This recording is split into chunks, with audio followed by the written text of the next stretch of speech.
या गायकवाडवाडीमध्ये शकुंतला आई गायकवाड यांच्या घराला अचानकपणे आग लागली गेली आणि ती मोठ्या प्रमाणात आग लागल्यानंतर त्या घराचं मोठ्या प्रमाणात नुकसान झालेलं होतं आणि मग हे लक्षात आल्यानंतर आमच्या परिसरातले सर्व पदाधिकारी नगरसेविका तो आमचा पदाधिकारी अर्चन शेठ देशले असतील, नगरसेविका रवीना माली असतील, नगरसेविका संगीताताई म्हात्रे असतील, माझा विभाग प्रमुख सन्मान नितीन माली, रोशन पाटील आणि माझे विभाग प्रमुख अनिल म्हात्रे यांच्या लक्षात आल्यानंतर यांनी तातडीने सन्माननीय या कल्याण लोकसभेचे लाडके खासदार श्रीकांतजी शिंदे साहेब आणि माझ्याशी संपर्क साधला गेला आणि मग तातडीने आपल्याने या आईला काहीतरी मदत केली माध्यमातून.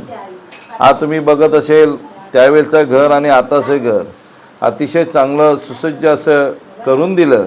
मी मनापासून खासदार श्रीकांतजी शिंदे साहेबांचं मनापासून अभिनंदन करतो आणि आमच्या सर्व पदाधिकारी असतील, सर्व नगरसेवक यांचंही मनापासून अभिनंदन करतो की आपली असलेली आई शकुंतला गायकवाडीचं घर चांगल्या प्रकारे दुरुस्ती करून आज नीटनेटकं करून दिला. आज माझा गृहप्रवेश आहे.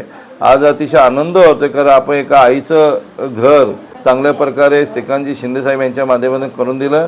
त्याबद्दल आज मी सर्वांचे मनापासून अभिनंदन करतो, आभार मानतो. महाराष्ट्राचे उपमुख्यमंत्री एकनाथजी शिंदे साहेब आणि लाडके कार्यसम्राट खासदार श्रीकांतजी शिंदे साहेब, आमचे दमदार आमदार राजेशजी मोरे साहेब यांच्यापर्यंत आम्हाला एक गोष्ट समजली की आमच्या आईची आम्ही त्याच लगेच आलेलो होतो. आम्ही रात्री जेव्हा आग लागली तेव्हा लगेच आम्ही तिथे उपस्थित होतो.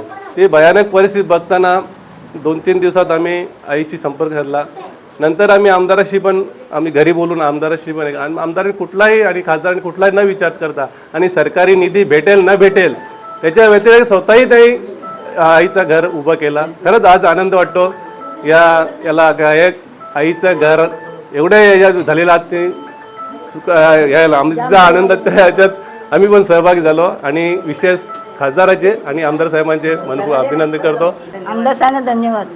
काळ अशी होती तिच्यासाठी का खूप संकटाची काळ होती, म्हणजे विचारही करू शकत नाही त्या काळेचा. पण ठीक आहे की त्याच्यानंतर असं झालं की जीव वाचलं हे महत्त्व आहे. पण आमदार साहेब, आपल्या संगीता वहिनी, रवीना माली हेही खूप सहकार्य केला. त्याच्यावर मी त्यांचे सगळ्यांचे मनापासून खूप आभारी आहे ना. असेच त्यांनी संकटात सगळ्यांना साथ दिली त्याबद्दल त्यांचे खूप खूप आभारी आहेत.